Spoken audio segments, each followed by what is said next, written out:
देखो प्रश्नावली की विशेषताएं अगर हम समझ जाएंगे तो ये समझ जाएंगे कि प्रश्नावली क्या होती है और अच्छे से समझ जाएंगे। तो प्रश्नावली की विशेषता है अध्ययन विषय से संबंधित सूचना एकत्रित करने के का प्राविधिक यंत्र है। ये क्या है? अध्ययन सामग्री प्राप्त करने का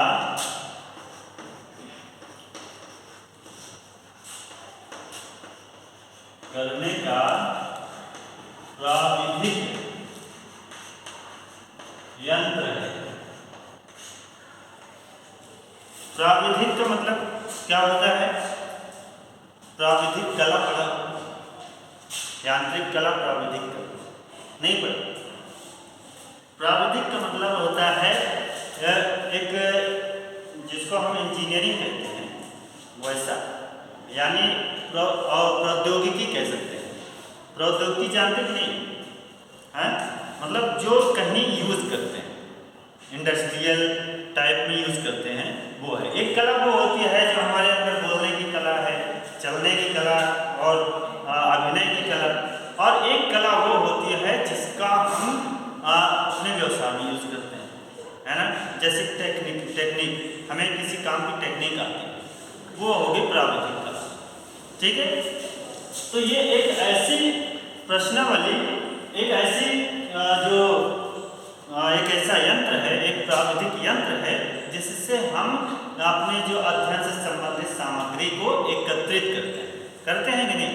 अगर हमें ये पता करना है कि इस अपने भारत में, अपने ललितपुर में लोगों की आर्थिक स्थिति क्या है, तो उसके लिए हमें सबसे पूछना पड़ेगा ना, आपकी इनकम क्या है, आपके व्यय क्या है, आप कहाँ कहाँ व्यय करते हैं, इनकम कहाँ से आती है, तभी तो पता चलेगा ना।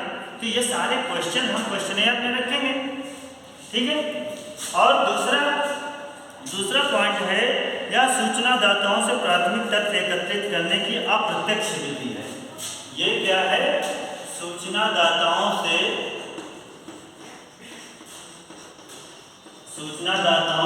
सामग्री प्राप्त करने की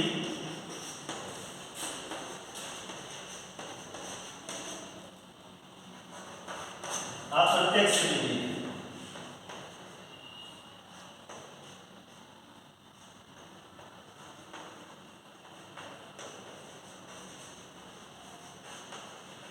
अब इसको आप प्रत्यक्ष विधि क्यों कह रहे हैं?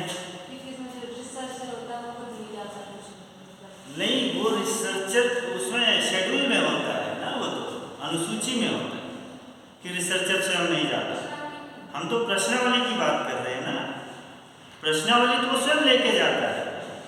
तो अप्रत्यक्ष विधि इसको इसलिए कह रहे हैं क्योंकि देखो, जो हम आर्थिक स्थिति पता किसका कर रहे हैं, सामने या दूसरे लोग, और उसको लिख कौन रहा है, निष्कर्ष कौन निकाल रहा है ना।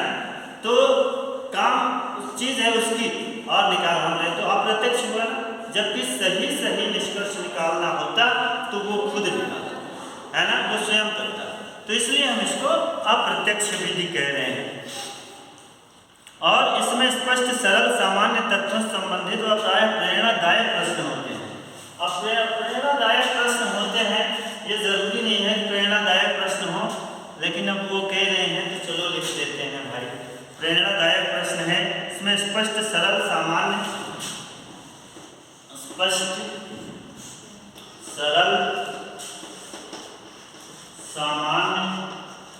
प्रश्न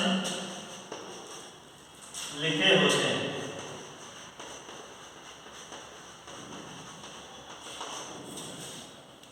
इसमें देखो, जो भी क्वेश्चन करो क्लियर रहना चाहिए कि पूछना क्या है, और सरल भी हो। ऐसा ना हो कि मान लो अनुसूची हमने भेज दिया, पता चले कि वो उसका उत्तर ही नहीं बता पा रहे हैं, तो हमारा रिसर्च इनकम्प्लीट हो जाएगा, है ना, पूरा नहीं हो पाएगा। और सामान्य प्रश्न ही रखे जाएं। सामान्य का मतलब आपके जो रिसर्च से संबंधित है वही क्वेश्चन रखो। ये नहीं कि भाई साहब आप ये बताएं, आप पैदल चलते हैं, गाड़ी से चलते हैं, अगर हमारा उससे कोई रिलेशन नहीं है तो क्या ज़रूरत है हमें पूछने, हैं? और अगर एक में बुक में लिखा हुआ था उसका बता दूं, बुक में ये लिखा लिखा हुआ था कि एक लड़के ने पूछा था कि सर आप बताएं कि आपके घर में आग की चलती है या आपके मिसेज की चलती है।